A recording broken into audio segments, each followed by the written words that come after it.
حضرت شاہ عبدالعزیز محدث دہلوی رحمۃ اللہ علیہ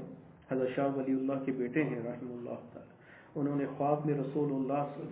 خواب میں حضرت علی رضی اللہ عنہ ان کی زیارت کی، اور ان سے حضرت نے پوچھا کہ حضرت یہ جو ہمارے دور میں کچھ لوگ ہیں کہ جو اپنے آپ کو سید کہتے ہیں لیکن ان کے اعمال سے لگتا نہیں کہ یہ سید ہیں، کیا یہ واقعی میں آپ کے ہیں؟ تو حضرت نے فرمایا جو میرا ہوگا نا وہ جو سید ہوگا وہ رافضی نہیں ہوگا، جو رافضی ہوگا وہ سید نہیں ہوگا۔ پن پوائنٹ آنسر دے دیا حضرت نے، ٹکا کے جس کو کہتے ہیں نا، ٹکا کے آنسر دے دیا کہ بھئی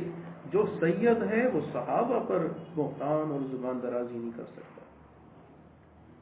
اور اگر کوئی کرنے والا ہو تو ہو نہیں سکتا سید۔